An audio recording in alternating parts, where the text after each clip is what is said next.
د سیمې هیواد او د نړۍ تازه خبرونه هر غړي د کندوز رادیو څخه مه هېروئ.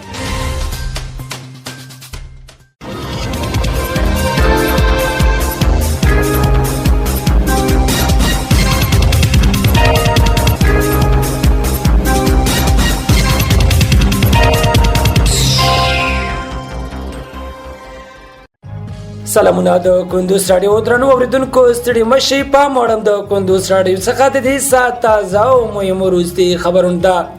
نن سه شنبه د تلیا د میزان د میاشتې 18 د 2023 میلادي کال د اکتوبر د میاشتې 8 نیټې سره سمون لري. روانه خبري غړې درته زه سر احمد سایل وړاندې کوم. خو په سر کې هم د سو مهمو خبرونو سره ټکی.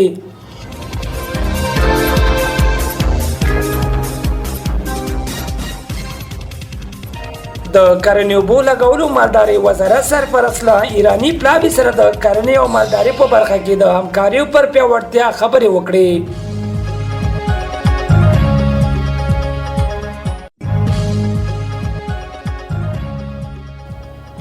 بامیانو کې د دریو پراختیايي پروژو چارې پیل شوې.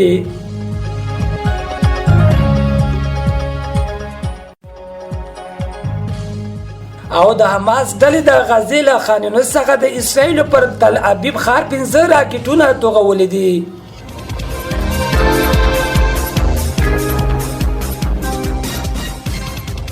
اوس هم بشپړ خبرونه. د کرنې اوبو لګولو مالداري وزارت سرپرست له ایراني پلاوي سره د کرنې او مالداري په برخه کې د همکاریو پر پیاوړتیا خبرې وکړې.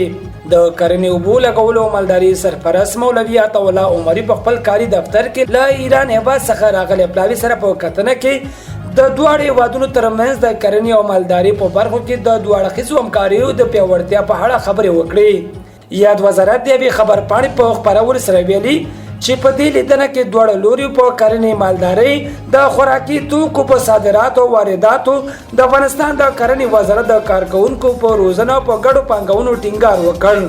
مولوي عطا الله عمري په دغه کتنه کې د کرنې او مالداري په برخو کې د ایران پرمختګونو ته په اشاره هیله وښوده چې افغانستان به وکولای شي د ایران له علمي او فني تجربو او لاسته راوړنو څخه ګټه پورته کړي.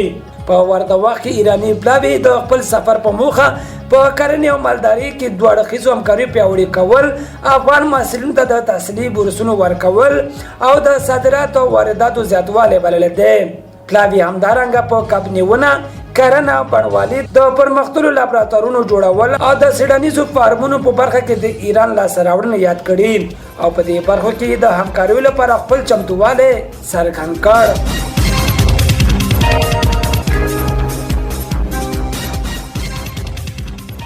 بامیانو کې د دریو پراختیايي پروژو چارې پیل شوې. د بامیانو په مرکز کې د سباندې 15 میلیونه افغانۍ په لګښت د دریو پراختیايي پروژو چارې پیل شوې دي. د یاد ولایت د ښاروالۍ ریاست د انجینري برخې مسؤل کاظم خان ارمان رسنۍ ته ویلي چې په دغه ولایت کې د ښاروالۍ ریاست په مالی ملاتړ د سباندې 15 میلیونه افغانۍ په لګښت د یوې څلورلارې سوی ویالو او د یو نقاش د جوړولو چارې پیل شوې دي. د یادونې وړ چې تیره میاشت هم په دغه ولایت کې د یاد ریاست له لوري د 8 میلیونه افغانۍ په لګښت 3 بېلابېلې پروژې پلې شوې دي.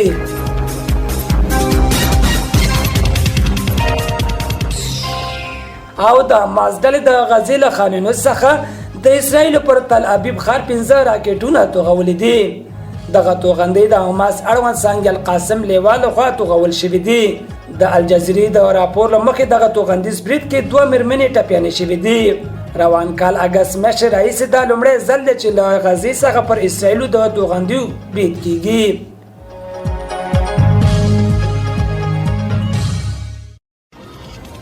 درنو اوریدونکو په خبري غړې کې راټول شوي مطالب هم دومره بل تر بلې خبري غړې لوی لامل شه.